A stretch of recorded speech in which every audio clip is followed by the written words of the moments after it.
Bismillah.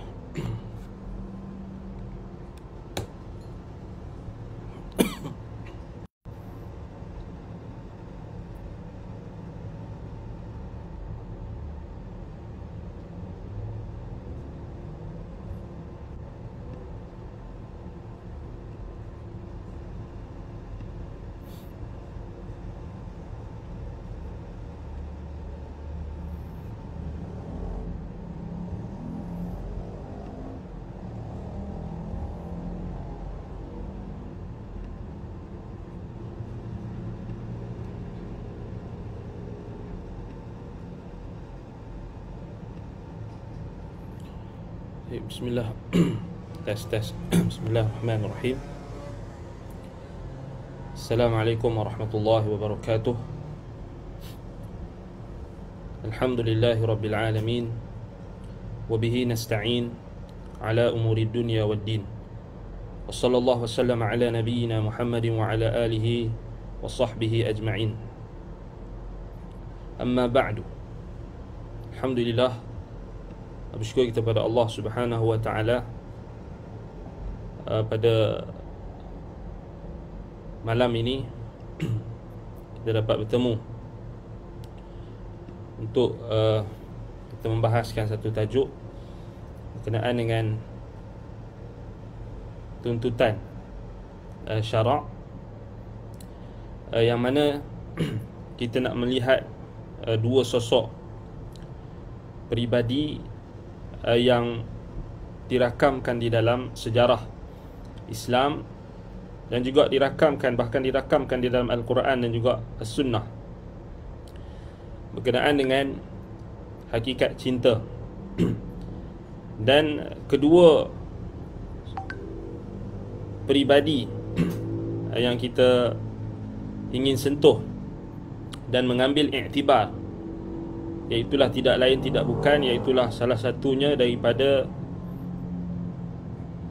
Hizbullah wa min awliyaillah, iaitulah Abu Bakr As-Siddiq radhiyallahu anhu wa ardah, sahabat Nabi yang mulia, Khalifatul Rasulullah sallallahu alaihi wasallam, yang tidak perlu kita perkenalkan lagi. Siddiq hadhil ummah, ini orang yang paling benar. Bahkan dinaskan oleh ulama ahli sunnati wal jamaah di dalam kitab-kitab akidah.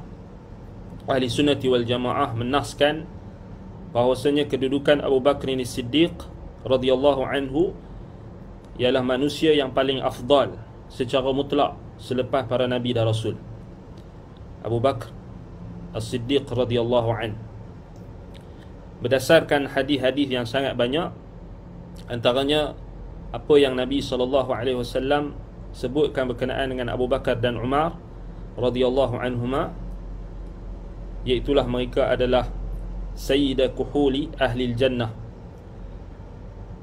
iaitulah penghulu bagi orang-orang yang dewasa, ataupun penghulu bagi orang-orang yang apa kita kata yang matang dan dewasa di kalangan ahli syurga, sayyida kuhul ahli al-jannah. Bahkan datang juga nas yang menyebutkan kelebihan Abu Bakr As-Siddiq ini mengatasi seluruh manusia kecuali para nabi dan rasul. Maknanya lepas Nabi kita Muhammad sallallahu alaihi wasallam, kelebihan yang berikutnya ada pada para nabi dan rasul yang selain Nabi Muhammad sallallahu alaihi wasallam. Selepas level para nabi dan rasul, Abu Bakar yang pertama. Jadi sebab apa kita nak ambil contoh daripada Abu Bakar As-Siddiq radhiyallahu an? Kerana tidak tanpa syak lagi beliau ialah kita kata contoh di kalangan para sahabat yang Nabi sallallahu alaihi wasallam sendiri perintahkan untuk kita mencontohi Abu Bakar dari sudut keimanannya. Baik, kemudian sosok yang kedua iaitulah pribadi yang juga tidak asing di dalam sejarah Islam, iaitulah Abu Lahab.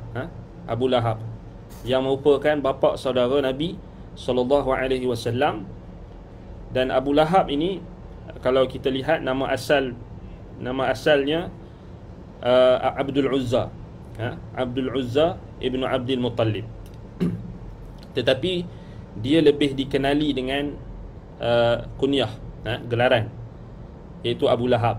Kenapa dinamakan Abu Lahab ni Abu Lahab? Kerana disebutkan oleh para ulama liishraqi wajhihi walibahai wa husni wajhihi. Kerana dia sangat handsome. Abu Lahab ni handsome. Abu Lahab ni dia dinamakan Abu Lahab kerana lahab tu dari sudut bahasa merujuk kepada isyraqul wajh, yakni wajah yang bercahaya. Wajah yang bercahaya maknanya bahauhu wa husnuhu yadullu ala bahaihi wa husnihi wa wasamihi wa wasamatihi, menunjukkan kecantikan. Maksudnya Abu Lahab ni dia memang handsome. Sebab tu dia digelar dengan Abu Lahab. Tapi malangnya kalau kita tengok ramai di kalangan orang yang apabila mereka membuat, contohnya kita tengok filem-filem ataupun watak-watak Abu Lahab ni, dia akan buat Abu Lahab ni maksudnya wajah dia buruk, hodoh. Kan kalau kita tengok macam filem Ar-Risalah kan, akad yang arahkan tu, tengok Abu Lahab, maksudnya dia ambil pelakon-pelakon yang tak handsome lah. Maknanya salah faham. Sampai masyarakat kita pun, mereka bila dengar nama Abu Lahab ni, mereka ingat Abu Lahab ni hodoh. Ingat Abu Lahab ni orang yang hodoh lah, selalunya akan digambarkan hodoh kan. Sebab akan digambarkan orang watak yang jahat ni hodoh kan. Tak cantik. Dan seangkatan dengannya lah, yang paling penting sekali hodoh kan. Baik, tetapi sebenarnya Abu Lahab itu sendiri dia sangat-sangat kacak. Sebab itu dia digelar Abu Lahab. Li isyraqi wajhihi wa husni wajhihi wa wasim. Kalau kita lihat dalam buka dalam tafsir dalam surah Al-Masad, dinukilkan perkataan antaranya Muqatil, Ibnu Sulaiman, tak salah Qatadah dan sebagainya, memang disebutkan gelaran Abu Lahab itu sendiri adalah menunjukkan wajahnya yang cantik, wajahnya yang handsome, yang kacak. Tetapi bukan kita nak cerita tentang kacak atau tak Abu Lahab ni. Cuma kita nak bagi tahu dekat sinilah, nak tambih dekat sini. Balik pada ayat dalam surah Al-Masad tu, Allah Ta'ala kata apa? Tabbat yada abi lahabin wa tabb. Celakalah kedua tangan Abi Lahab. Tabbat yada ay khabat wa khasirat. Khabat wa khasirat, ini celakalah kedua tangan Abi Lahab. Tabbat yada abi lahabin wa tabb, ay maknanya yang pertama Allah Ta'ala sebutkan berkenaan dengan doa. Doa maknanya Allah Ta'ala jadikan ayat itu sebagai doa ke atas Abu Lahab ketika dia mengucapkan celaka kepada anak saudaranya sendiri ketika Nabi SAW naik ke Bukit Safa untuk menyampaikan dakwah. Yang ni boleh buka dalam tafsir ayat wa anzir ashiratakal aqrabin. Kat situ ulama tafsir bawakan nas ataupun riwayat, antaranya riwayat Imam Al-Bukhari dan sebagainya, bagaimana kisah tersebut. Maknanya Nabi SAW mula sekali bila Nabi SAW menyampaikan dakwah baginda, maka Nabi mulakan dengan memberi peringatan kepada kaum kerabatnya. Antaranya adalah kaum kerabatnya yang terdekat, iaitulah termasuklah bapa-bapa saudaranya. Sebab itu bila Nabi SAW naik atas Bukit Safa, panggil semua kerabat-kerabat Nabi, orang yang paling dekat dengan dia, maka Abu Lahab antara yang ada. Kemudian bila Nabi SAW ajak kepada Islam, ajak kepada Tauhid dan menyeru kaum kerabatnya supaya meninggalkan ajaran nenek moyang mereka yang sesat, iaitulah ajaran yang menyeleweng daripada ajaran Ibrahim alaihissalam, menyeleweng daripada ajaran Al-Hanifiyah, menyeleweng daripada ajaran Tauhid. Lalu orang pertama sekali yang menentang Nabi ialah Abu Lahab. Sebab dia kata tabban laka sa'iril yawm, tabban laka sa'irul yawm, alihadha jama'tana. Abu Lahab kata bila Nabi SAW start sampaikan dakwah, mula sampaikan dakwah, orang yang pertama sekali yang mengucapkan celaka kepada Nabi SAW ialah Abu Lahab. So Abu Lahab kata tabban laka sa'irul yawm atau sa'irul yawm, celaka engkau wahai Muhammad sepanjang hari ini, celaka engkau sepanjang hari. Maknanya dia ucapkan satu doa ke atas Nabi SAW yang menunjukkan kebenciannya kepada Nabi SAW. Alihadha jama'tana, sebab ini saja engkau nak himpunkan kami ni, sebab kau nak ajar agama baru, ajaran baru, sebab tu saja engkau nak himpunkan kami, nak ceramah dekat kami sekarang ni. Kemudian turun ayat tabbat yada abi lahabin wa tab ma aghna anhu maluhu wa ma kasab. Maknanya pertama ayat tu tabbat yada abi lahabin wa tab, tabbat yada abi lahab, tabbat yada abi lahabin ataupun tabbat yada abi lahab. Yang ni doa. Maknanya doa ayat tu turun, maknanya Abu Lahab masih hidup, kan? Kemudian ayat berikutnya watab maknanya khabar. Maknanya di sini berlaku, Allah mengkhabarkan akan berlakulah apa yang didoakan, apa yang dikatakan Allah Subhanahu Wa Taala, apa yang Allah Taala tetapkan ke atas Abu Lahab, iaitulah kekufurannya, pengingkarannya dan masuknya dia di dalam neraka selama-lamanya, kekal di dalam neraka selama-lamanya, wal iyadu billah. Baik, jadi di sini kalau kita tengok balik dua peribadi yang perlu kita tadabburi, perlu kita fikirkan, perlu kita ambil iktibar, iaitulah berkenaan dengan bagaimana kecintaan yang ditunjukkan mereka terhadap Nabi SAW. Baik, dan kita akan sebut bagaimana syubhat-syubhat yang dibawa oleh golongan-golongan terkemudian, khususnya golongan-golongan ghulatus sufiyah, pelampau-pelampau sufi, yang mereka berdalilkan dengan hadis yang diriwayatkan oleh Imam Al-Bukhari di dalam Kitabun Nikah, iaitulah berkenaan dengan mimpi Al-Abbas Ibnu Abdul Muttalib ataupun mimpi salah seorang ahli keluarga Abu Lahab, yang menyatakan kononnya yang mereka katalah, tetapi memang hadis itu sahih. Hadis itu dalam Sahih Al-Bukhari. Maknanya hadis tu kalau kita tengok balik, kita akan bincang kemudian lah. Hadis tu akan jadi syubhat lah. Rasanya ada mungkin asatizah kita yang dah ada jawab, tapi kita akan ulang nanti kemudian. Kita akan ulang balik nanti sebelum kita tutup pembahasan kita tu. Kita akan tutup dengan kita jawab sedikit lah apa syubhat itulah, yang syubhat yang dimainkan, kan. Baik, balik pada tajuk kita. Jadi kita bincang sekarang ni tentang cinta. Baik, Allah Subhanahu Wa Taala sebut dalam Al-Quran ayat yang disebut sebagai ayat mahabbah, ayat yang menunjukkan kecintaan, ayat yang kita kata yang menjelaskan tentang kecintaan yang hakiki. Dalam surah Ali Imran ayat 31 hingga 32. So Allah Subhanahu Wa Taala sebutkan, Qul in kuntum tuhibbuna Allah fattabi'uni. Qul in kuntum tuhibbuna Allah fattabi'uni yuhibbukumullahu wa yaghfir lakum dhunubakum wallahu ghafurur rahim. Qul ati'u Allah war rasul fa in tawallaw fa inna Allah la yuhibbul kafirin. Ayat ni kalau kita tengok balik, qul, katakan wahai Muhammad, qul ya Muhammad, in kuntum, ay in kuntum, yakni jika kalian, katakan wahai Muhammad kepada umatmu, in kuntum, jika kalian tuhibbuna Allah, menyintai Allah, fattabi'uni, maka ikutilah aku, yakni ikutilah Nabi. Baik, yuhibbukumullah, nescaya Allah akan menyintai kamu. wa yaghfir lakum dhunubakum, dan Allah akan mengampunkan dosa-dosa kamu. Wallahu ghafurur rahim, dan Allah itu Maha Pengampun dan Maha Mengasihani.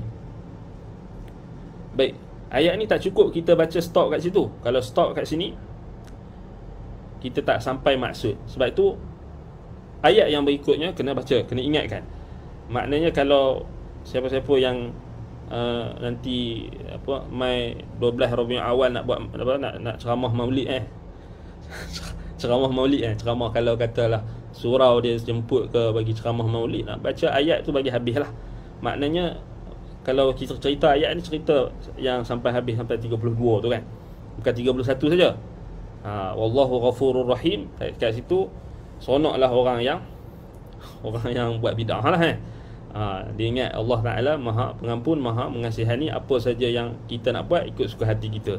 Yang penting Allah Maha Sayang. Allah sayang kita. Tu kita kata kelompongan dakwah ala murji'ah. Ala murji'ah ni maknanya dia tak pentingkan sudut ancaman, amaran, peringatan, tetapi dia hanya pentingkan sudut buatlah apa pun, Allah Maha menyayangi kita, Allah kasihkan kita.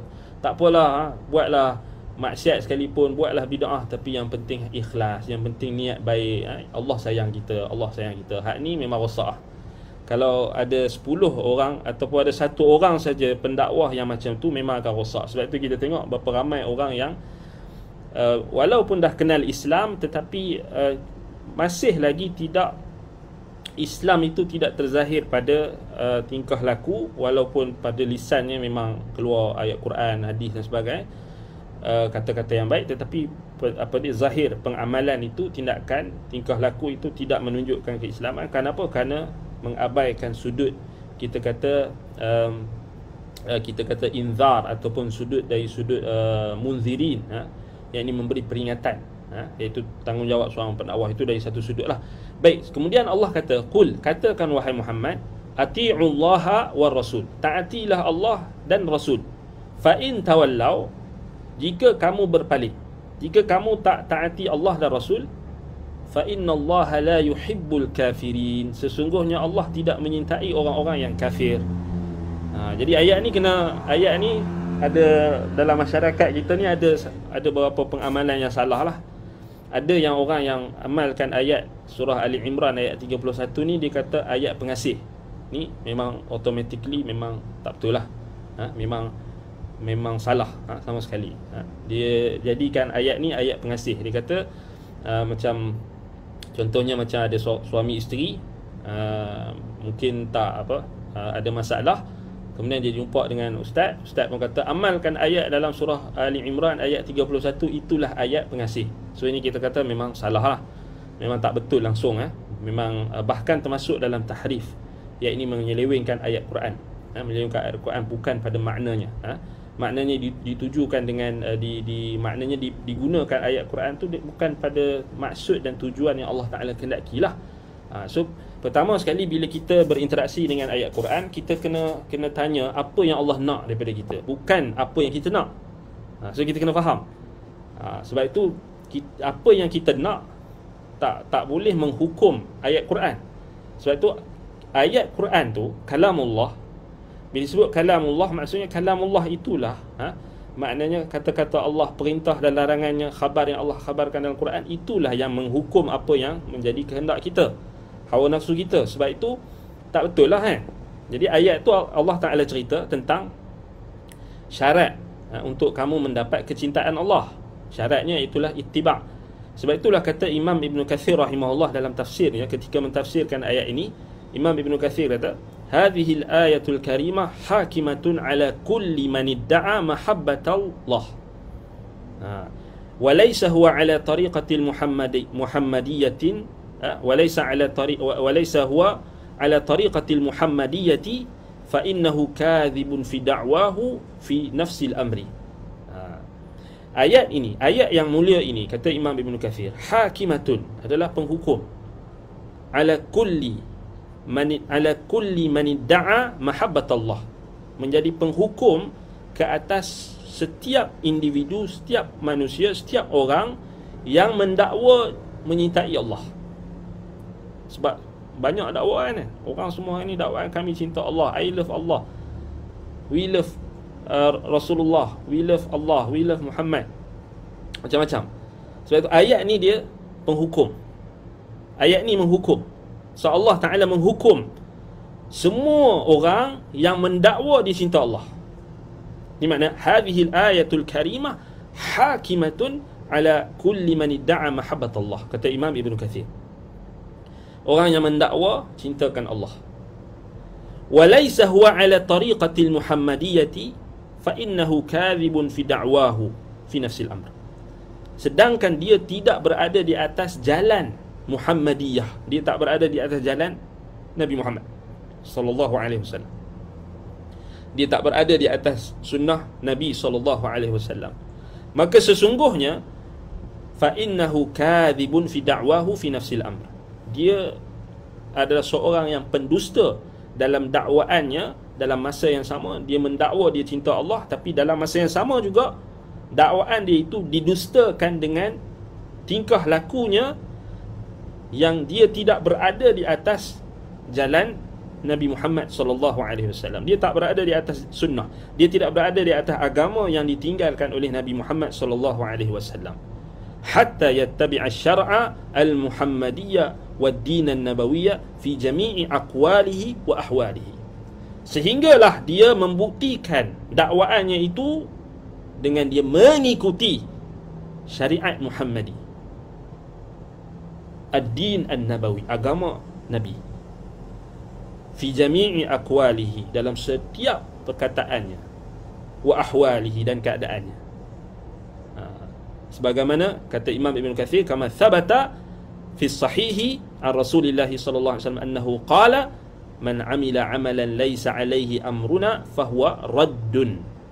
Sebagaimana sabit di dalam hadis yang sahih dari Nabi sallallahu alaihi wasallam bersabda, barang siapa yang beramal dengan amalan yang tidak menuruti atau tidak berada di atas petunjuk kami, laisa alaihi amruna, ay laisa alaihi dinuna, laisa alaihi sya'nuna, yang tidak ditunjukkan oleh petunjuk kami, laisa alaihi hadyuna, yakni yang tidak berada di atas petunjuk kami, yang tidak ada dasar dan sandarannya di dalam agama yang kami bawa. Tidak ada kebenaran yang membenarkan amalan tersebut di dalam agama yang kami berada di atasnya. Laisa alaihi amruna, maknanya yang tak ikut sunnah Nabi. Fahuwa raddun, maka ianya tertolak. Sebab itulah Allah Subhanahu wa taala sebutkan ayat ini, qul in kuntum tuhibbunallaha fattabi'uni yuhibbukumullah. Maknanya kalau kamu mengaku kamu cintakan Allah, maka ikutlah Nabi Muhammad sallallahu alaihi wasallam. Sebab itulah kata sebahagian hukama, sebagaimana yang disebutkan oleh Imam Ibn Kathir rahimahullah, laisa sya'nu an tuhib, innama sya'nu an tuhab. Laisa sya'nu an tuhib, innama sya'nu an tuhab. Bukanlah benda yang penting kamu nak dakwa kamu cintakan sesuatu. Tak penting pun kalau kita nak bagi tahu kita cintakan seseorang. Yang paling penting, innama sya'nu an tuhab, yang paling penting adalah kita dicintai. Betul lah? Apa guna kalau kita duk canang dekat orang, kita canang kat orang kan, saya ni suami yang romantik, saya ni suami yang dicintai oleh isteri saya, kemudian tunjuklah dekat media sosial kononnya dia ni romantik, bla bla bla bla, tetapi rupa-rupanya apa yang dia dakwa tak betul. So dia tak disayangi pun oleh isteri dia. Contoh kan, dia canang dekat orang, saya ni semua orang sayang saya, semua orang suka saya, anak-anak saya semua suka saya. Rupa-rupanya dia hanya dakwa. Di rumah dia syaitan, di rumah anak-anak dia semua takut dengan dia macam takut apa? Macam takut harimau, macam takut singa, bahkan benci. Kan? Macam itulah kita kata, bukan laisa sya'nu an tuhib, bukan perkara yang penting pun kamu nak dakwa kamu ni menyintai seorang. Sebab ialah orang yang berakal, dia takkan, cuba kita fikir, kita tengok dari sudut logik kan. Orang yang cerdik, dia takkan dia takkan zahirkan kecintaannya tu hanya semata dengan mulut. Betul tak? Dia tak akan zahirkan kecintaan dia dengan kata-kata semata-mata, kan? Dia takkan, maksudnya hanya semata-mata perkataan, kan? Macam kita bagi contoh macam ayah kita, kita bagi contoh ayah kita, orang lelaki lah selalunya, atau kadang-kadang orang perempuan pun sama, yang kita kata yang mereka ni mempunyai pengalaman dan sebagainya. Ni anda nak bagi contoh yang mudah kita nak faham. Baik, seorang ayah, dia takkan canang dekat anak dia. Dia tak berapa canang sangat. Ayah sayang kamu. Hari-hari dia nak cakap I love you, I love you, I love you. Tak, kan? Maksudnya dia selalunya dia akan zahirkan kasih sayang tu dengan tindakan. So dia akan protect anak dia, dia akan bagi nasihat dekat anak dia, dia akan buat apa sahaja tuntutan menjadi seorang bapa, tanggungjawab menjadi seorang bapa. Betul tak? Sebab itu kata para hukama, laisa sya'nu an tuhib. Bukanlah perkara yang penting pun kamu nak cerita kat orang kamu cinta sesuatu. Betul tak? So tak logik lah kita ni, orang yang berakal saja yang faham dia ni. Maknanya kalau pelik lah kalau hari-hari, kalau buang tabiat ni, kalau hari-hari duk main ayah sayang kamu, ayah sayang kamu, ayah sayang kamu, ayah sayang kamu, ayah cinta kamu, cinta kat anak dia sesuatu. Hari-hari. Pelik tak? Pelik lah. So bukan itu. Itu maknanya laisa sya'nu an tuhib. Bukan urusan yang penting pun kamu nak, tak perlu pun kamu nak bagi tahu orang kamu cintakan seseorang. Tak perlu. Innama sya'nu an tuhab. Tetapi urusan yang penting adalah pembuktian. Apa yang kamu zahirkan. Maksudnya apa yang kamu tunjukkan. Dari sudut apa?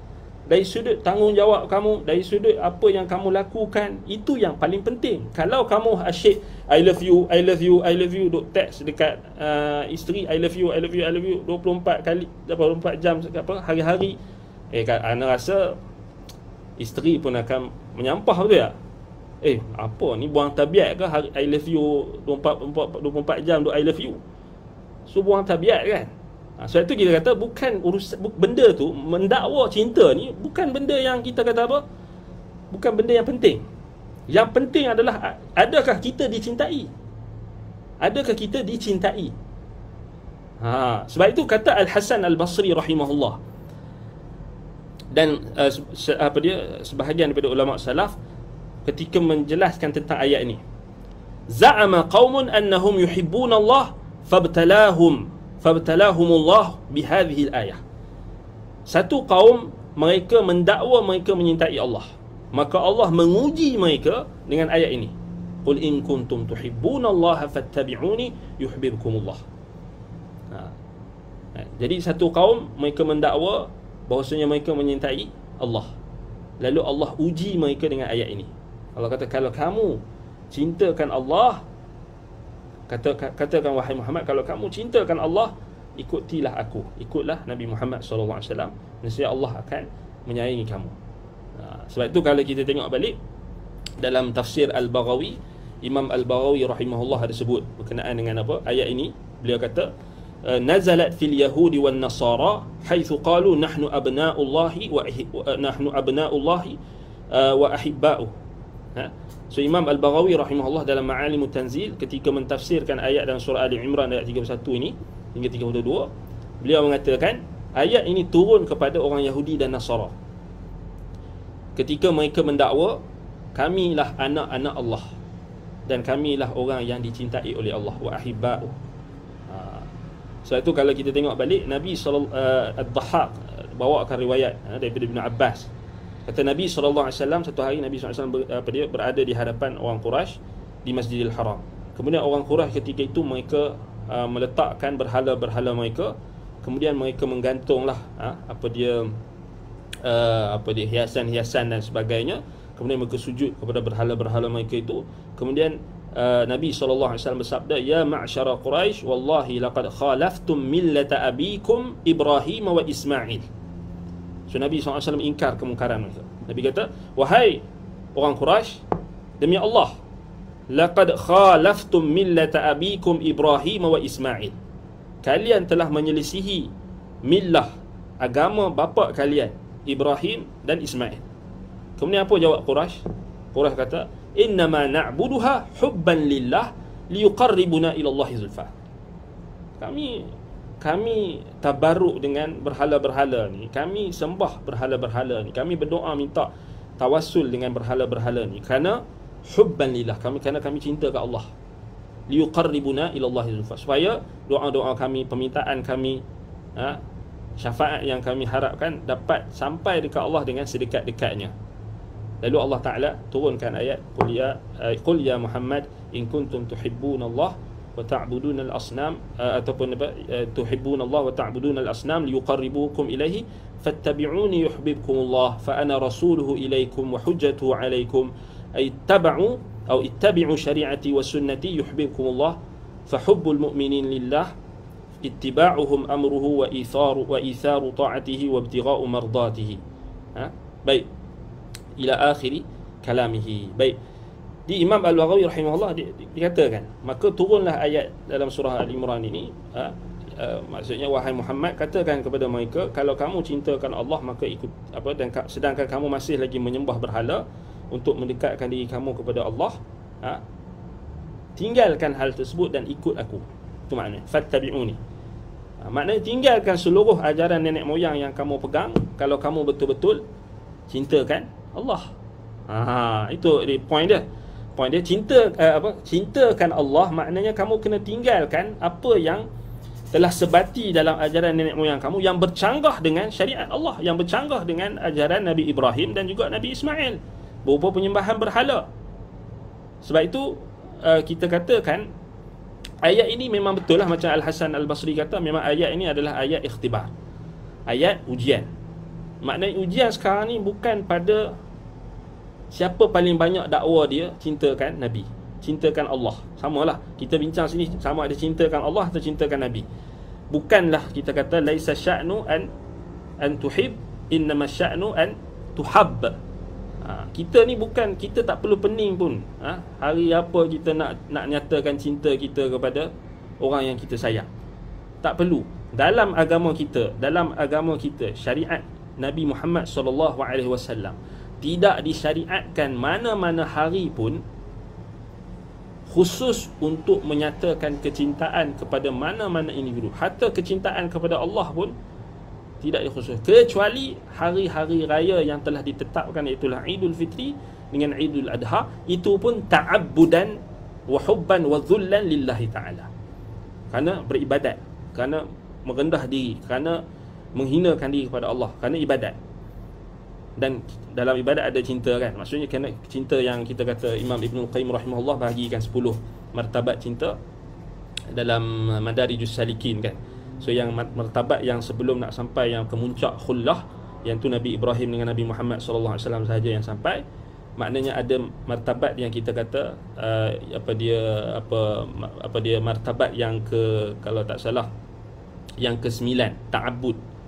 Ta'abbud yakni cinta yang kita kata cinta ubudiyah, cinta yang kita kata yang didasari atas dasar peribadatan, yakni ketaatan, ketundukan kepada perintah Allah. So yang ni yang ada pada para sahabat, antaranya Abu Bakar Siddiq radhiyallahu an. Nampak? Cinta yang ada pada sahabat Nabi adalah cinta ubudiyah. Sebab kalau kita tengok Imam Ibn Qayyim rahimahullah, dia bahagikan 10 martabat cinta. So yang pertama al-alaqah. Alaqah ni maknanya ta'alluq al-qalb bil mahbub. Dia hanya ikatan, hanya kaitan antara hati tu dengan yang dicintai. Maksudnya ni dia macam contoh dalam kategori alaqah ni cinta tabi'i. Cinta tabi'i ni cinta kerana kita ada kepentingan tertentu lah. Maksudnya contohnya macam nasab, keturunan dan sebagainya. So Abu Lahab, dia punya cinta hanya tahap yang pertama je sebenarnya. Tahap yang pertama saja. Jadi kenapa kita betapa bodohnya orang hari ini, bila dia dah tak ada dalil untuk membenarkan perbuatan bid'ah, lalu dia pergi cari cinta yang paling rendah martabat. Cinta yang paling rendah martabat cinta. Kita nak ajak masyarakat supaya cintakan Allah, cintakan Rasul dengan tahap kecintaan yang tertinggi. Tahap kecintaan yang tertinggi adalah cinta apa? At-ta'abbud, cinta ibadat. Cinta yang kita cinta Allah ni kerana kita ni hamba Allah. So kita cinta Nabi Muhammad SAW kerana kita ni hamba Allah, dan Allah perintahkan kita untuk cinta Nabi Muhammad SAW. Dan cinta kepada Nabi Muhammad termasuk daripada cinta kepada Allah, kerana melazimkan ketaatan kita kepada Allah dan Rasul. Jadi betapa, anda cakap bodoh lah senang kan. Betapa bodohnya orang yang hari ni dia punyalah nak suruh masyarakat tu buat bid'ah, dengan menyeru masyarakat dengan tahap cinta yang paling rendah sekali. Itu jadi tak maju-maju tu, dalam bab agama tak maju. Maksudnya cari benda yang paling rendah. Kan, maknanya orang mengaji agama ni, kita nak supaya kita dicintai oleh Allah, bukan kita hanya nak mengaku kita cinta Allah. Betul tak? Yang tu yang paling penting. So kalau kita nak Allah cinta kita, maknanya kena martabat yang paling kurang, martabat yang ke-9 daripada 10 tu. Maknanya ada martabat-martabat. Kita tak mau bincanglah satu-satu kan. Macam Imam Ibn Qayyim sebut tentang al-alaqah, al-iradah, as-sababah, al-gharam, al-widad ataupun al-wadud, al-widad, al-syaghaf. Kemudian al-syaghaf, kemudian al-ishq, kemudian at-tatayyum, kemudian at-ta'abbud. At-ta'abbud yang ke-9. Yang ke-10 al-khullah, martabat yang paling tinggi sekali, al-khullah, yang ni tak dicapai melainkan dua orang, hamba Allah dan Rasulnya, kekasihnya, khalilnya, iaitulah Nabi Muhammad SAW dan Nabi Ibrahim alaihi salatu wassalam. Baik. Jadi kita boleh sampai, kita tak mungkin sampai yang tahap ke-10. Martabat yang ke-10 mungkin tak sampai. Kita mungkin sampai 9 saja. Itu pun kita tak boleh dakwa juga kan. So tahap yang ke-9 ni ada pada siapa? Ada pada sahabat Nabi, antaranya Abu Bakar. So kita tengok macam mana Abu Bakar ni Siddiq radhiyallahu an, dia cinta Nabi SAW. Macam mana cinta Abu Bakar kepada Nabi?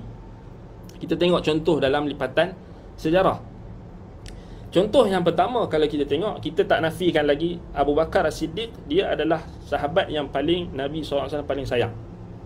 Maknanya sampai Nabi SAW katakan, kalaulah Nabi boleh ambil Khalil, nak jadikan seorang kekasih Khalil, yakni yang tahap khullah tadi, tentulah Nabi akan ambil Abu Bakar sebagai Khalil dia. Tetapi tak boleh. Nabi kata walakin suhbah, akan tapi suhbah. Sebelum Nabi SAW nak keluar berhijrah, so Abu Bakar ni dia dah tak sabar nak berhijrah dah, sebab tengok semua orang-orang Islam yang lain dah keluar berhijrah. Lalu Abu Bakar tunggu bila Allah Ta'ala nak perintahkan untuk hijrah. So Allah tak izinkan lagi, sebab apa? Ni Abu Bakar dia tanya Nabi dulu. Dia datang jumpa Nabi, dia tak ikut emosi. Kalau ikut emosi, dia keluar dah. Cinta ta'abbud tadi, cinta yang kita kata cinta yang betul-betul cinta hakiki, cinta ibadah. Cuba kalau kita buka dalam sirah, macam mana sebelum Nabi SAW nak keluar hijrah, Nabi perintahkan dulu sahabat-sahabat keluar hijrah. So Nabi tunggu perintah Allah, Nabi tunggu keizinan Allah. So Nabi antara yang terakhir keluar.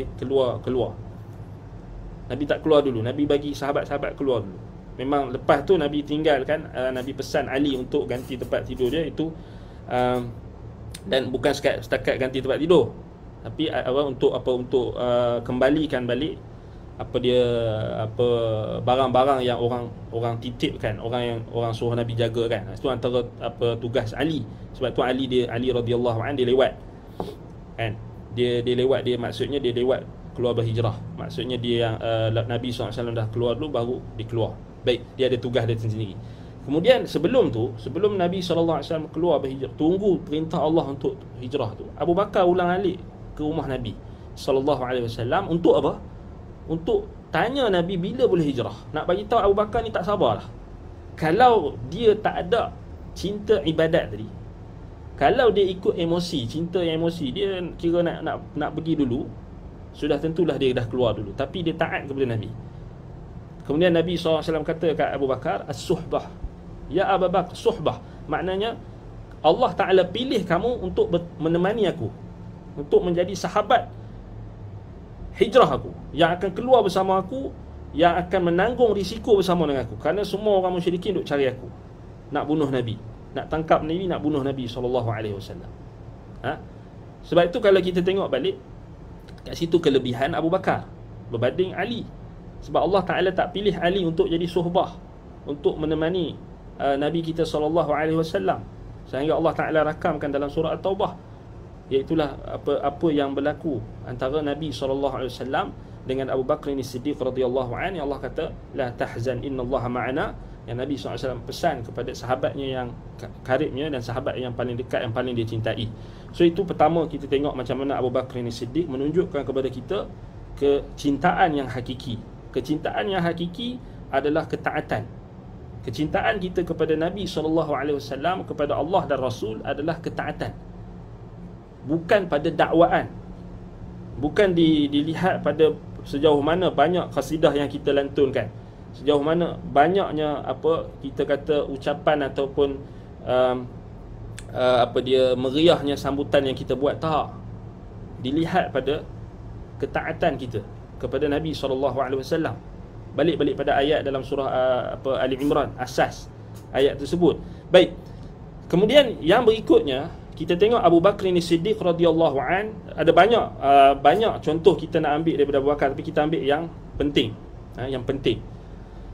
Contoh yang berikutnya, Abu Bakr As-Siddiq radhiyallahu an ketika selepas kewafatan Nabi, maknanya baru sahaja Nabi wafat sallallahu alaihi wasallam, baru sahaja Nabi wafat, maka berlakulah satu bentuk konflik di kalangan sahabat, iaitu ada di kalangan sahabat Nabi yang tak boleh terima berita kewafatan Nabi, kerana betapa sayangnya mereka kepada Nabi SAW, sampai sebahagian mereka, di antaranya Umar bin Al-Khattab radhiyallahu an, yang kita tahu Umar ni, dia orang yang tegas, orang yang sangat, kita kata sangat tegas, tetapi hati Umar ketika itu sangat lembut sehingga dia tak boleh terima. Sebab apa? Sebab Umar kat situ kalah dengan emosi. Kat situ Umar kalah dengan emosi dia ketika itu. Tetapi di saat emosi para sahabat ini tergugat disebabkan kehilangan orang yang paling mereka cintai, Rasulullah SAW, Nabi kita Muhammad SAW, siapa tak sedih Nabi meninggal? Sebab itu pelik kan orang yang buat maulid ni, dia buat apa? Dia bergembira hari yang, ialah kita kata bergembira, pada hakikatnya kita kata gembira ni kerana apa? Kenapa kita bergembira pada hari 12 Rabiul Awal ni? Adakah kelahiran Nabi ataupun adakah kerana kewafatan Nabi? Kelahiran Nabi SAW dah berlalu, dan kewafatan Nabi SAW juga dah berlalu. Jadi apa yang sebenarnya kita kena buat? Adakah semata-mata memperingati hari kelahiran Nabi dan memperingati kematian Nabi? Tak ada manfaat pun sebenarnya memperingati ni. Sebab memang setiap saat, setiap detik memang kita kena ingat Allah dan ingat Rasul. Betul tak? Daripada bangun awal pagi dan sampailah kita tidur balik, kita amalkan sunnah Nabi. Kita dituntut untuk ikut Nabi SAW dalam kehidupan kita, zikir kita, solat kita. Kita nak masuk tandas, kita keluar tandas, baca doa yang Nabi ajar. Kita nak keluar rumah, doa yang Nabi ajar. Sunnah. Ikut sunnah. Maknanya tak terbatas bermusim, tidak bermusim. Sebab itu orang yang membuat sesuatu bermusim ini, dia ada masalah lah dalam dia memahami tanggungjawab. Sebab itu kita maksudnya kita cinta Nabi ni tak bermusim, maksudnya berterusan. Tapi mungkin ada orang akan cakap lah, tapi orang ramai lupa Nabi Muhammad SAW, jadi kita kena buat peringatan. Tak perlu sebenarnya. Bila kita ni Muslim, tak perlu dah memperingati tu. Sebab memang seorang Muslim, memang dia dah sebut dah syahadah kot. 2 kalimah syahadah dia dah sebut, asyhadu an la ilaha illallah wa asyhadu anna Muhammadan Rasulullah, asyhadu anna Muhammadan abduhu wa rasuluh. Takkan lupa kot. Takkan tak tahu tuntutan 2 kalimah syahadah. Jadi alasan nak memperingati, sebab orang ramai leka dan tak diterima sebenarnya untuk membenarkan bid'ah dan rekaan dalam agama. Tak boleh jadi hujah. Tak boleh kan? Sebab memang sebagai seorang Muslim, kau memang kena ikut Nabi dalam setiap kehidupan, bukan setakat bermusim, kan? Sama juga macam kita cintakan mak ayah kita, kita cintakan isteri kita, bermusim ke? Tak bermusim ke tak? Maka cinta kita dizahirkan dengan apa? Dengan pengamalan, dengan tanggungjawab tu kita laksanakan. Bukan tunggu hari birthday dia barulah nak beli kek. Tak. Kalau nak beli kek, nak bagi hadiah, hari-hari boleh. Kan? So itu kita dah jawab sebelum ni kan, maknanya berkenaan dengan hari jadi birthday kan. Sebab tu kita kata kalau kita nak bantah Maulid ni sebenarnya terus potong akar terus. Akar dia apa? Birthday tu sendiri. Birthday tu sendiri memang bukan ajaran para nabi dan rasul. Sambut birthday, sambut hari lahir ni bukan ajaran nabi, para nabi dan rasul. Bukalah kitab-kitab terdahulu, bukalah kitab-kitab dalam Old Testament ke New Testament ke, Al-Quran lagi lah tak ada, sunnah, hadis-hadis Nabi pun tak ada. Tak ada nas yang sarih yang suruh kita sambut hari jadi. Hari jadi siapa-siapa pun tak ada. Satu kita dah sentuh sebelum ni. Yang ada apa?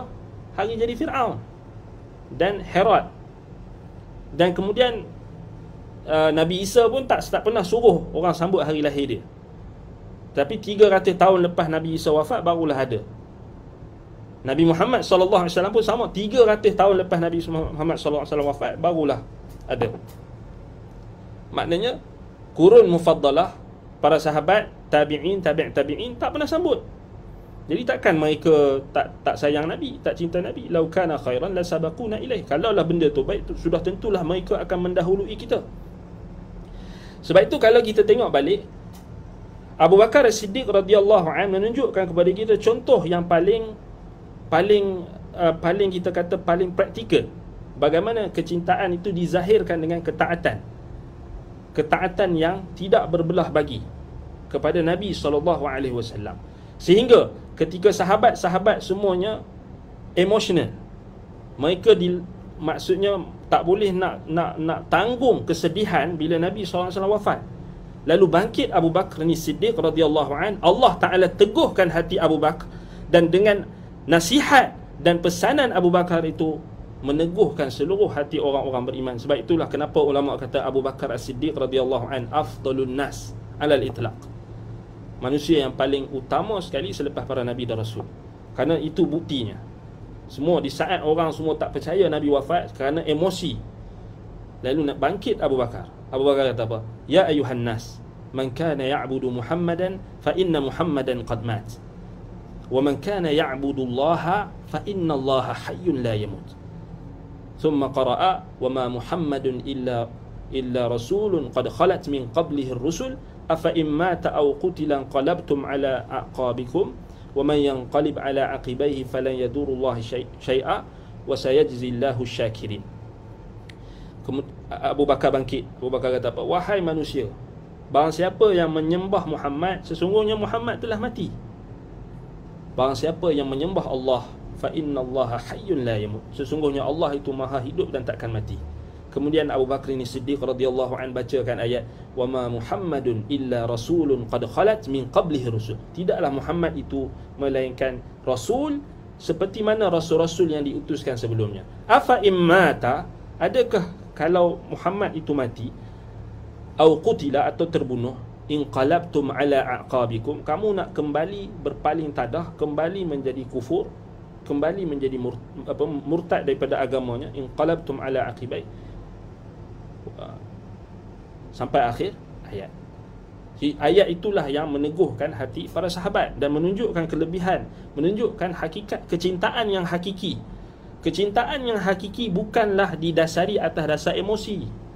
Kecintaan yang hakiki didasari di atas dasar ilmu, basirah, di atas dasar iman dan keyakinan, bukan di atas dasar emosi. Sebab itu Abu Bakar menang kat situ. Maksudnya kat situ menunjukkan Abu Bakar ini Siddiq radhiyallahu an lebih afdal berbanding Umar, tanpa syak, dengan ijma'. Sebab itu dia khalifah yang pertama. Sebab itu kubur Abu Bakar pun sebelah dengan Nabi, sahabat Nabi SAW ketika di dunia dan ketika di akhirat.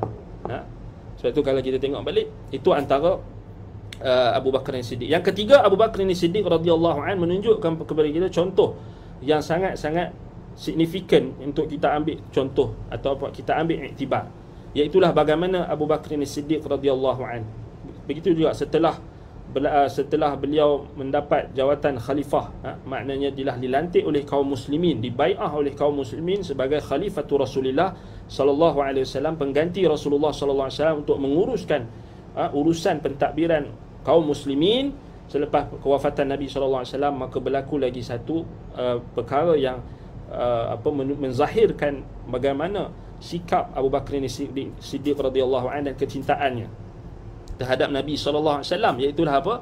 Ketika banyaknya tentera-tentera Islam di kalangan hufazul Quran, di kalangan penghafal Quran yang terkorban di dalam peperangan menentang golongan riddah, yakni orang-orang yang murtad, sehingga banyak hufazul Quran yang mati, yang syahid. Lalu Umar mencadangkan kepada Abu Bakar untuk menghimpunkan Quran. Tapi tengok, Abu Bakar As-Siddiq radhiyallahu an menunjukkan macam mana kecintaan dia. Dia kata apa dekat Umar? Awal-awal sebelum Allah Ta'ala lapangkan dada Abu Bakar, sebelum menerima pendapat Umar, Abu Bakar kata apa? Kaifa af'alu syai'an lam yaf'alhu Rasulullah sallallahu alaihi wasallam. Subhanallah. Ini contoh ucapan cinta yang hakiki, yang menzahirkan ucapan yang kita kata yang sangat-sangat yang menzahirkan kecintaan yang hakiki, iaitulah ketaatan dan juga keterikatan yang didasari atas dasar ibadah dan ketaatan kepada Allah Subhanahu Wa Taala. Sebab itulah Abu Bakar kata kat Umar, bila Umar cadangkan untuk himpunkan Quran kan, sebelum Abu Bakar terima, Abu Bakar takut. Takut apa? Takut dia buat benda yang Nabi tak buat. Sebab itu kata Abu Bakar, kaifa af'alu syai'an lam yaf'alhu Rasulullah sallallahu alaihi wasallam. Bagaimana aku nak buat benda yang sesuatu yang tak dibuat, tak dilakukan oleh Rasulullah sallallahu alaihi wasallam. Selepas tu barulah Umar jelaskan. Kemudian Abu Bakar, kata Umar, barulah Allah lapangkan dada Abu Bakar untuk terima cadangan Umar radhiyallahu an untuk dihimpunkan Quran, barulah berlaku. Tetapi nak bagi tahu dekat sini, dialog Abu Bakar tu yang perlu kita ambil. Kita perlu tadabbur, kita perlu hayati, kita perlu ambil iktibar macam mana Abu Bakar As-Siddiq radhiyallahu an menunjukkan kecintaannya yang hakiki. Dengan apa? Dengan dia takut kalau dia buat sesuatu yang tak dibuat oleh Nabi sallallahu alaihi wasallam. Kerana apa? Takut maksiat, takut melanggar perintah Allah dan Rasul. Takut dia. Kita orang hari ini dia dakwa cinta Allah dan cinta Rasul, dia tak takut dah. Apa benda sekalipun dia main cakap je, main lepas dia, hadis palsu ke, hadis maudhu' ke, hadis la aslalahu ke, yang tak ada asal pun dia main sumbat habis. Yang penting dia nak cakap dia cinta Nabi. Tak apa, yang penting asal niat baik. Cerita khurafat ke, cerita mengarut ke, cerita yang lemah ke, palsu pun ada, la aslalahu, yang tidak ada asal dalam agama pun habis pakat duk cerita. Bahkan wal-iyadhu billah, nas'alullah salamatu wa afiyah, benda yang melibatkan urusan tauhid, menjatuhkan dia ke dalam kesyirikan dan kekufuran pun dia dah tak kisah. Dia kata yang penting dia cinta Nabi. Bezakan antara orang hari ini dengan Abu Bakar As-Siddiq radhiyallahu anhu, yang mana takut nak buat sesuatu yang Nabi SAW tak buat. Tapi kita hari ini bila kita itu Nabi, itu sahabat, kita lain, dia boleh jawab pula macam-macam. Dia punya jawapan kan, ada saja lawyer buruk dia, ada saja alasan dia, macam-macam sekali. Baik, kemudian yang ketiga, kalau tak salah yang ketiga ke yang keempat, perkataan Abu Bakar Siddiq radhiyallahu anhu yang menunjukkan betapa kecintaan dia telah mencapai kecintaan yang hakiki, kecintaan yang kita kata yang mentahqiqkan ubudiyah, yang merealisasikan pengabdian dia sebagai hamba Allah, bukan kecintaan yang hanya berdasarkan emosi ataupun sentimen semata-mata. Iaitulah perkataan Abu Bakar Siddiq radhiyallahu an ketika ditanya tentang tafsir Al-Quran. Abu Bakar kata apa? Padahal Abu Bakar ni Abu Bakar tau, bukan orang lain. Abu Bakar, orang yang paling tahu tentang tafsir Quran, Abu Bakar lah, paling alim. Tetapi bila ditanya tentang ayat satu ayat Quran, Abu Bakar kata apa? Abu kata ayu sama'in tudhilluni wa ayu ardin tuqilluni idza qultu fi kitabillahi ma la a'lam. Asar ni sabit daripada Abu Bakar As-Siddiq radhiyallahu an, sebagaimana yang diriwayatkan oleh Ibnu Battah dalam Al-Ibanah. Dan kalau kita tengok balik, asar ni memang masyhur daripada Abu Bakar As-Siddiq radhiyallahu an. Maksudnya Abu Bakar kata apa? Bila orang tanya je tentang ayat Quran, Abu Bakar kata mana langit mana yang ayus sama tuzilluni, langit mana yang akan payungi aku. Bumi mana yang akan yang akan terima aku atau memberatkan aku ataupun yang akan menerima aku. Idza qultu fi kitabillahi ma la a'lam. Jika aku mengatakan tentang kitabullah, tentang Al-Quran, tentang kalamullah, apa yang aku tak tahu. Ini menunjukkan wara'. Ini menunjukkan wara'. Sebab itu Syekh Abdul Aziz Ar-Rajihi hafizahullah ketika mensyarahkan asar ini, beliau mengatakan wa hadza yadullu ala wara'i As-Siddiq radhiyallahu anhu. Ini menunjukkan wara'nya Abu Bakar As-Siddiq radhiyallahu anhu. Maknanya kecintaan, maknanya kita nak kaitkan dengan kecintaan Abu Bakar As-Siddiq radhiyallahu anhu sehingga membawanya kepada tahap wara'. Bukan kecintaan yang akhir sekali menyebabkan bukan wara', jadi wara'. Wara', dia kira nak bergitar je. Tu wara'. Gua ra' ni, wara'. Wara' dia apa? Duk nak menasyid, duk nak menyanyi, duk main gitar, duk bergendang, apa tu ra'. Buat ra'. Buat selawat ra'.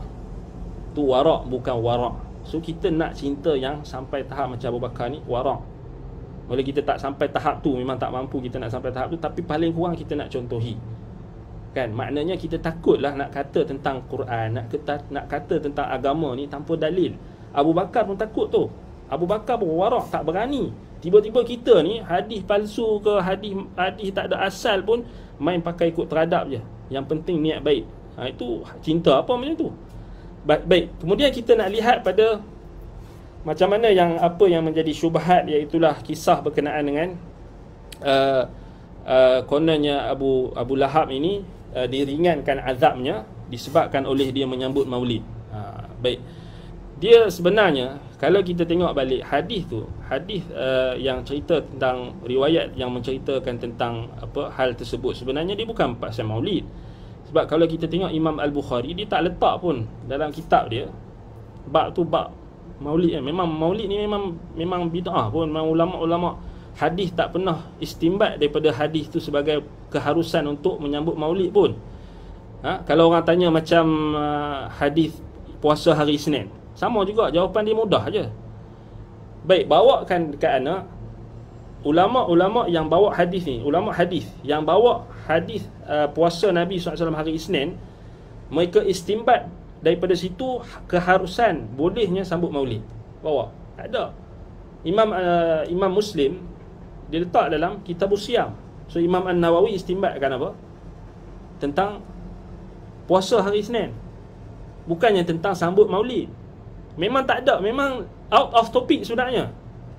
Out of topic, memang tak perlu nak bahas pun sebenarnya. Kalau kita betul-betul faham hadis tu, macam mana ulama hadis faham. Bawakan mana-mana a'immatul mutaqaddimin, imam-imam hadis yang terawal yang letakkan hadis Nabi SAW berpuasa pada hari Isnin ni, mereka letakkan dalam bab contohnya ihtifali Maulid Nabawi ke, bab menyambut Maulid Nabi. Tak ada. Sebab itu tak betul. Memang dia hadis habis. Tak ada mana-mana ulama salaf yang faham daripada hadis tu bolehnya menyambut Maulid Nabi. Kan? Jadi Nabi SAW sebutkan tentang puasa hari Isnin. Kemudian sahabat tanya, kenapa hari Isnin? Kemudian Nabi SAW beritahu hari itu yaumu ulidtu, hari yang aku lahir. Nabi SAW hanya beritahu dekat sahabat hari lahir Nabi. Adakah Nabi SAW suruh sambut? Tak ada. Buktinya tidak ada satu pun ulama mutaqaddimin di kalangan ulama hadis yang faham daripada hadis tu mereka menyatakan keharusan menyambut Maulid Nabi. Bukalah kitab-kitab hadis. Sahih Muslim tu jelas kan. Imam Muslim letak dalam Kitabus Siyam kot, dalam kitab puasa, bukan kitab ihtifal Maulid Nabawi. Tak ada. Yang ada kemudian. Yang kemudian.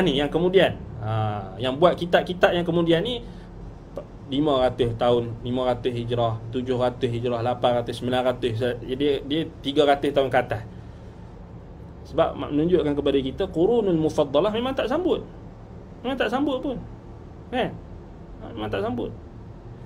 Baik, jadi kemudian satu lagi, sambut ni, bila kita sebut sambut ihtifal ni dia dalam agama, dalam syarak, dia termasuk dalam hukum Eid. Hukum Eid maksudnya perayaan. Sebab perayaan ni dia ada ciri-ciri yang khas. Antaranya adanya sambutan lah. Sambutan ni ciri yang paling minimum yang ada pada sambutan ataupun ada pada perayaan.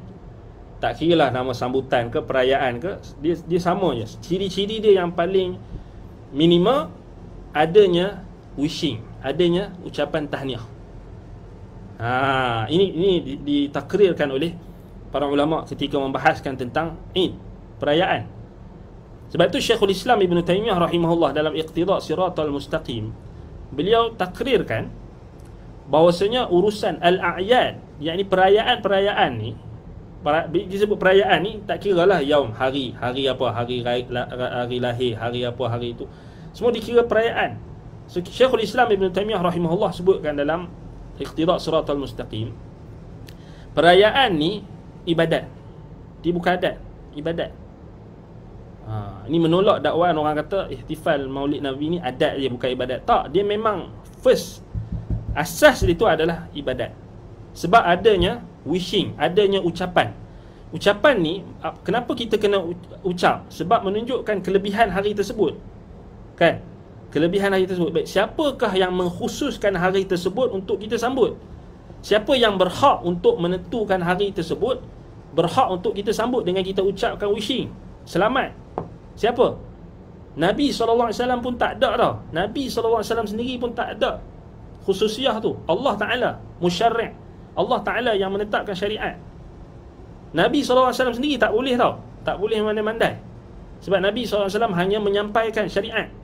Nabi bukan pembuat syariat. Sebab itu Nabi wa innama alaina al-balaghul mubin. Nabi penyampai syariat, Nabi bukan pembuat syariat.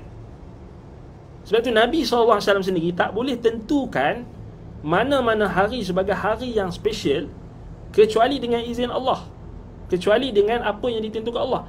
Allah Ta'ala tak pernah mensyariatkan hari lahir Nabi sebagai hari perayaan. Buktinya jelas. Hadis yang puasa hari Isnin tu sebenarnya kita boleh taqallub, kita boleh bukan hempuk, kita boleh terbalikkan balik atas kepala orang yang berhujah dengan hadis puasa hari Isnin untuk menyambut Maulid. Hadis tu hujah ke atas mereka, bukan hujah yang bersama mereka sebenarnya. Dia dipanggil, ada satu kaedah dipanggil qalbul adillah. Qalbul adillah ni ulama gunakan untuk menterbalikkan dalil yang digunakan oleh pihak yang mendakwa dengan dalil yang sama, kita terbalikkan atas dia. Tak perlu kita jenis payah-payah nak pergi cari kitab yang tebal-tebal ke apa. Dalil yang diorang pakai sama. Maknanya antara apa yang kita boleh nak kita terbalik ke atas dia orang, senang je. Hari raya, antara ciri-ciri hari raya ni tak kira lah, maknanya semua hari yang ada wishing, ada sambutan. Yang paling minima ada wishing, kita ucapkan selamat. Tu hari raya lah, tu maknanya menunjukkan hari itu diagungkan. Sebab tu kita ucapkan selamat. Tapi bila benda tu dah, yalah pasal kita dah jauh daripada Islam yang asal, sebab tu dah jadi normalisasi kan. Sebab kita pun dah tak nampak lah apa beza adat dengan ibadat. Kita pun pening. Sampai ada orang pun dia pening juga, ada juga ustaz yang pening. Dia kata sambut Maulid ni adat je, bukan ibadat. Sambut birthday pun adat je. Tapi yang peliknya, sambut birthday dia boleh, tapi sambut birthday Nabi tak boleh. Tu kita kata dia tanakut, dia kontradik.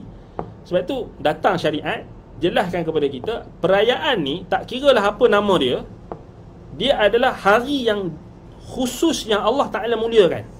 So kita kena faham, Nabi Muhammad SAW sendiri tak boleh memandai-mandai untuk khususkan satu hari untuk dimuliakan ataupun untuk dijadikan hari perayaan. Buktinya Nabi SAW tak syariatkan Maulid. Sebab itu Nabi SAW bila sampai ke Madinah, Nabi nampak ada para sahabat mereka tengah sambut perayaan-perayaan jahiliah. Kemudian Nabi tanya, ni apa benda? So dia kata, ni hari Aid kami, perayaan kami ketika jahiliah. Kemudian Nabi SAW sebut kat para sahabat, Allah Ta'ala telah menggantikan kepada kamu dua perayaan yang lebih baik daripada seluruh perayaan, Aidul Adha dengan Aidul Fitri. So Nabi tak tambah tau, Nabi tak memandai-mandai tambah. Sebab Nabi bukan pembuat syariat, Nabi hanya menyampaikan syariat. Sebab itu Nabi SAW, bahkan Rasul-Rasul semua tak ada pun. Kita bukalah dalam kitab-kitab terdahulu, Tidak ada mana-mana saki-baki ajaran para rasul yang tertinggal, yang berbaki. Tak kiralah Nabi Isa ke, Nabi Musa ke, Nabi-Nabi yang terdahulu, tidak ada satu pun ajaran mereka yang memerintahkan untuk menyambut hari kelahiran mereka. Bahkan ada larangan, iaitulah bentuk melampaui batas al-ghulu. Jadi Nabi SAW larang perbuatan ghulu, memuji-muji dengan berlebihan, kan? Jadi bahkan yang kita kata kontradiknya kita kata berlawanan, berlawanan dengan apa yang didakwa. Baik, kalaulah hari Isnin tu Nabi suruh kita sambut, sudah tentulah Nabi tak puasa. Sebab hari raya ni antara khususiyah, antara khasais Eid, antara keistimewaan hari raya, ciri-ciri hari raya, diharamkan berpuasa. Sebab hari raya ni hari bersukaria, hari kita makan dan minum, sebagaimana dalam hadis Nabi SAW beritahu dekat sahabat, ayyamut tashriq, ayyamu akal wa syurb wa zikrullah. Ayyamut tashriq yakni 11, 12, 13 Zulhijjah, maksudnya yang mengikuti Aidul Adha, hari yang kamu makan dan minum dan zikrullah. Diharamkan untuk berpuasa pada hari perayaan. Kalaulah hadis Nabi berpuasa tu menunjukkan bolehnya menyambut hari kelahiran Nabi, menyambut Maulid Nabi, sudah tentu Nabi tak puasa. Sebab nak sambut ni bukannya kena puasa, sambut kena makan. Macam kita raya kena makan dan minum. Mana ada raya puasa? Sebelum raya tu baru puasa. Sebelum, maknanya Ramadan tu 30 hari, sebulan puasa. Hari raya tu tak puasa dah, haram untuk puasa hari raya. Sama ada Aidul Fitri ataupun Aidul Adha. Betul tak? Macam mana pula kamu dakwa hadis Nabi puasa hari Isnin tu, Nabi membenarkan menyambut, mengingati hari kelahiran dia? Tak, bukan mengingati pun, situ ibadat. Nabi suruh puasa. Maknanya kalau kamu cintakan Nabi, puasa hari Isnin. Tak ada istilah sambut, tak ada istilah sambut kelahiran. Kadang-kadang ada orang yang dia cuba untuk adjust. Tak betul, cara tu tak betul. Niat baik tapi cara tak betul. Still kata tak boleh. Kita kata tak boleh, kita nak kata Nabi suruh sambut ataupun tak, dia tak betul. Ayat tu tak betul. Nabi bukan suruh sambut, Nabi suruh puasa. Kalau Nabi suruh sambut, ingat, kenang kelahiran dia, sudah tentulah Nabi makan. Dan Nabi suruh kita makan, Nabi tak suruh puasa. Itu kita kata qalbul adillah. Sebab itu jawapan dia lah, kan? Bukan ingat, kan? Bukan ingat hari kelahiran, tapi kita berpuasa.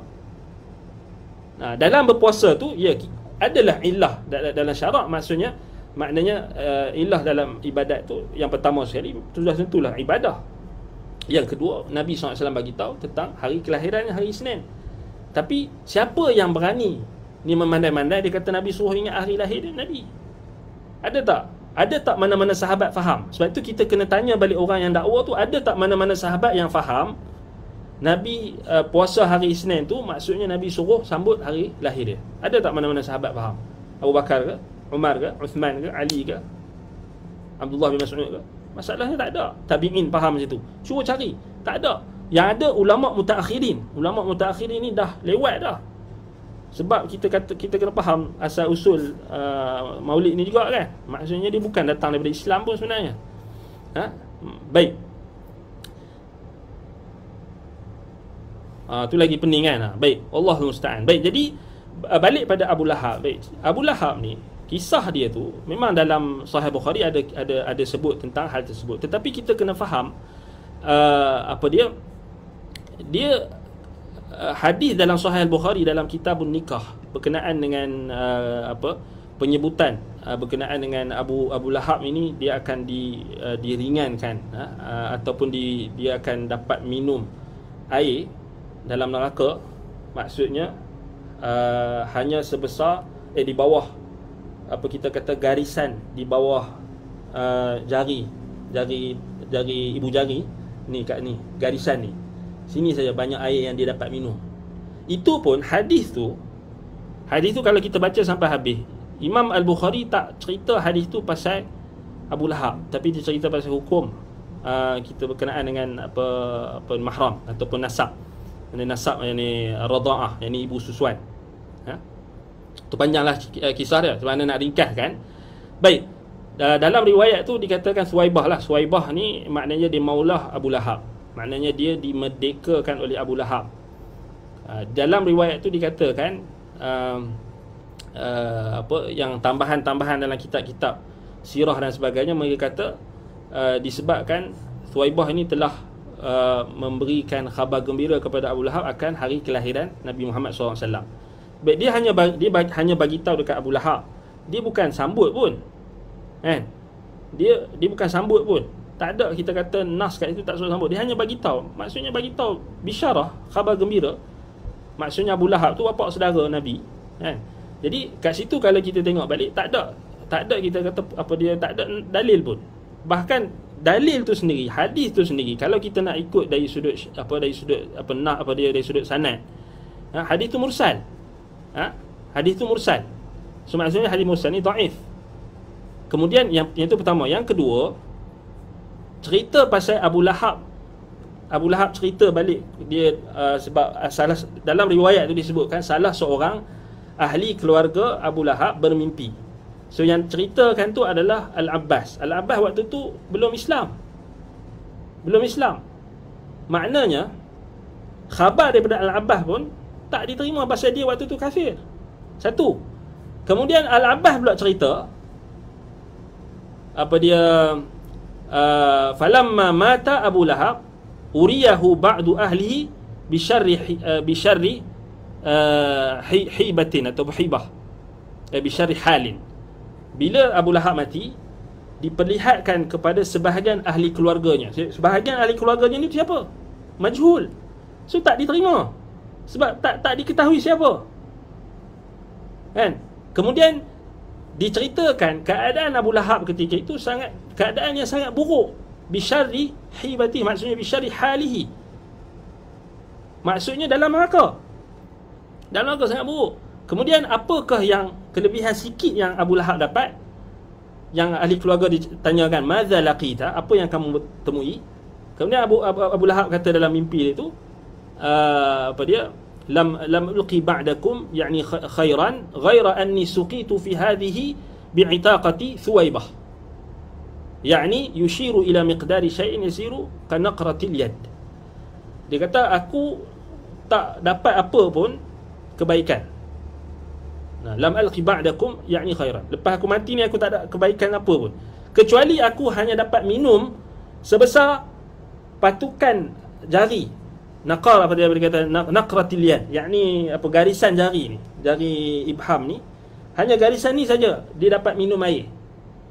Maknanya apa? Benda yang hakir, haqarah. Sebab tu kalau kita buka dalam syarah hadis ni, ulama kata haqarah, benda yang hina, benda yang kecil. Maksudnya Allah bagi dia minum tu bukan nak bagi dia ringan, bagi hina dia lagi.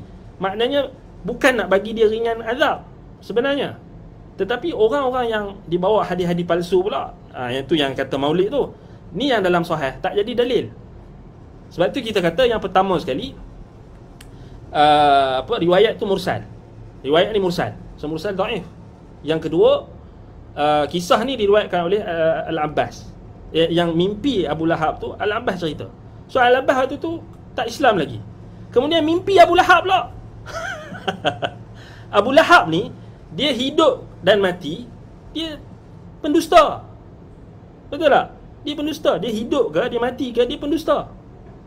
Jadi tak diterima khabar dia. Kalau dia hidup pun dia cerita balik, tak diterima. Pasal dia pendusta. Dia mendustakan Nabi, dia mendustakan Allah dan Rasul. Dia orang pertama yang mendustakan Nabi, anak saudara dia sendiri, yang Allah Ta'ala turun tabbat yada abi lahabin wa tab. Dia tu Abu Lahab. Sebab itu kata para ulama, hadhihi suqya syai'un yasirun la yanfa'u. Minuman yang Abu Lahab dapat tu hanya sikit je, sebesar apa? Garisan apa kita kata jari. La yanfa'uhu syai', tak bagi manfaat sikit pun. Itu kalau kita kata riwayat tu sahih. Tapi kita awal-awal kita kata tak sahih pun. Pasal apa? Tak boleh jadi hujah pasal dia mimpi salah seorang ahli keluarga Abu Lahab. Siapa? Majhul. So tertolak. Ini hanya riwayat ni hanya diceritakan balik So perawi cerita balik, Al-Abbas cerita saja. Jadi tak boleh jadi hujah. Mimpi sahabat mana boleh jadi hujah. Dengan sendirinya mesti kena diakui oleh Nabi sallallahu alaihi wasallam. Kan? Sebab itu yang pertama kita kata hadis tu sendiri mursal Urwah. Kemudian orang yang tengok mimpi, orang yang diperlihatkan mimpi tentang Abu Lahab ni majhul.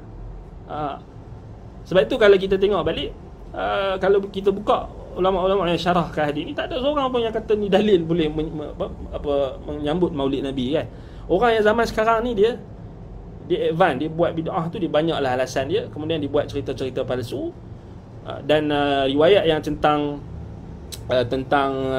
Abu Lahab sambut Maulid kemudian diringankan azab tu setiap hari Isnin, itu pun tak sahih.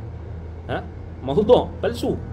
Rujuk Al-Hafiz As-Sakhawi rahimahullah ada sebut tentang riwayat tersebut, dan ramai lagi ulama-ulama hadis yang tambih benda ni. So benda ni kita kata tak ada jadi dalil. So Abu Lahab ni kita nak tengok contoh dia, tak ada contoh yang baik pun. Katakanlah betul dia sambut Maulid, baik itu bukan menunjukkan kelebihan dia, bahkan menunjukkan kehinaan dia, kan? Dan cinta dia tu hanya cinta yang level paling rendah, cinta yang tak menyelamatkan dia, tak memasukkan dia ke dalam syurga. Kalau dia hanya diringankan azab sekalipun, dia tak keluar daripada syurga, dia tak keluar daripada neraka, dia tak masuk syurga. Dia hanya kalau betul, tu pun tak betul, tak sahih. Riwayat yang sahih tentang Abu Talib saja, yang dalam Sahih Muslim, Sahih Bukhari, Sahih Muslim, Abu Talib saja yang diringankan, tu pun ringan. Pakai apa? Pakai terompah yang menggelegak otak dalam neraka. Itu ringan. Jadi adalah satu bentuk kebodohan lah bila orang berhujah dengan Abu Lahab, kan. So, jelas menunjukkan dia sendiri nak pilih jalan yang paling rendah sekali, kecintaan yang paling rendah sekali, kecintaan Abu Lahab lah. Hatta kalau kita ambil riwayat-riwayat yang kata Abu Lahab bergembira dengan kelahiran Nabi, ada bagi manfaat ke? Tak bagi manfaat, kan? Fama tanfa'uhum syafa'atu syafi'in. So Allah Ta'ala nafikan syafaat bagi orang-orang kafir. Tak bermanfaat apa dah bila mereka mati dalam keadaan kekufuran. Apatah lagi Abu Lahab ni, dia orang pertama yang dustakan Nabi tu. Kalau kita baca dalam sirah, Nabi SAW dia pertama, kan, dia yang kata tabban laka sa'irul yaum alihadza jama'tana, yang kita sebutkan tadi. Kemudian dia siap lagi, dia orang pertama yang tuduh Nabi sabit. Dia orang pertama yang gelarkan Nabi dengan sabit. Sabata ya Muhammad sabiun, anta sabiun. Nabi pergi berdakwah dekat Zil Majaz, pasar Zil Majaz. Abu Lahab ikut belakang, baling batu. Jangan ikut ni, jangan ikut dia ni, jangan ikut dia ni. Betapa itu cinta yang kita nak ikut. Cinta macam tu kita nak ikut. Cinta orang yang kufur kepada Nabi SAW. Tak ada cinta apanya. Cinta hanya waktu Nabi kecil. Sebab tu datang dalam riwayat sirah. Kalau kita tengok riwayat hadis dan riwayat sirah, Abu Lahab, waktu Nabi tawarkan Islam tu, Abu Lahab tanya, apa yang aku dapat kalau aku beriman dengan kamu, wahai Muhammad? Maksudnya dia nak harta, dia nak kepentingan. Cinta Nabi hanya tabiat, hanya nak kepentingan. Sebab tu bila Nabi SAW tak bagi jawapan yang dia suka, sebab tu dia menentang Nabi SAW. Sebab tu dialah orang yang tuduh Nabi sabik. Sabik ni gelaran untuk sesiapa sahaja yang berlawanan dengan ajaran nenek moyang. Sabata ya Muhammad, engkau telah menjadi sabik. Kalau istilah sekarang ni, siapa yang tak ikut ajaran nenek moyang, dia akan diberi gelaran yang kita selalu dengar lah, kan. Sabata ya Muhammad, engkau sabik. Engkau dah jadi dah tak ikut ajaran nenek moyang. Tu Abu Lahab. Apa yang cinta yang kita nak ambil iktibar daripada Abu Lahab ni? Tak ada, melainkan keburukan. Melainkan kita kena jauhi. Bukan ambil contoh Abu Lahab ni untuk buat benda bid'ah. Memang kena lah, memang buat benda bid'ah. Memang kita kata, kita pun kesian jugalah, tapi geram juga kadang-kadang. Kamu nak masuk neraka ke dengan Abu Lahab? Kan? Kita tak mau. Kita nak cinta Nabi, nak masuk syurga. Minal ladzina an'ama Allahu alaihim minan nabiyyin was-siddiqin wasyuhada'i was-salihin ila rafiqil a'la, yang Nabi sebut. So kita nak bertemu dengan Nabi SAW, kita nak masuk syurga, bukan nak masuk neraka macam Abu Lahab. Ingat neraka ni ringan ke? Oh, dia cakap tu macam neraka ni ringan. Dia kata, oh, bagi contoh tak kena. Macam nak suruh orang masuk neraka. Memang bid'ah membawa ke neraka pun. Kita tak menerakakan orang yang buat bid'ah, tapi bid'ah tu memang tempat dia neraka. Kullu bid'atin dalalah wa kullu dalalatin finnar, kata Nabi sallallahu alaihi wasallam. Setiap yang sesat tu, setiap bid'ah itu sesat. Setiap sesatan tu dalam neraka. So ancaman daripada Nabi sallallahu alaihi wasallam. Jadi kesimpulannya, apa yang kita boleh ambil iktibar, maksudnya jadilah kita orang yang menyintai Nabi sallallahu alaihi wasallam dengan kecintaan Abu Bakar As-Siddiq radhiyallahu anhu dan kecintaan para sahabat secara umumnya. Secara umumnya. Kita bolehlah nak ambil contoh yang lain lagi, Abu Talib kan. Abu Talib pun sama juga, cinta yang kita tak boleh ikut sebab dia cinta hanya tabiat. Cinta yang kita kata yang level yang ke satu, kedua tadi, daripada 10 level tak sampai pun tahap yang ke-9. Sebab dia tak beriman dengan anak saudara dia yang dia sayang, yang dia protect, yang dia defend, yang dia jaga. Tak bermanfaat. Sebab itu Nabi SAW pun dah bagi tahu, man batta'a bihi amaluhu lam yusri' bihi nasabuh. Bahawa siapa yang amalannya melambatkannya untuk masuk ke dalam syurga, nescaya nasab keturunannya takkan mempercepatkan dia untuk masuk ke dalam syurga. Sebab itu kita kata tak ada isu. Sebab itu Allah kata ma aghna anhu maluhu wa ma kasab. Kata kat Abu Lahab kan, so tak bermanfaat. Abu Lahab handsome, cantik, keturunan yang mulia, kaya, berpengaruh, tapi semua tak bermanfaat. Ada harta, ada anak, tapi semua tak dia tak bermanfaat untuk dia.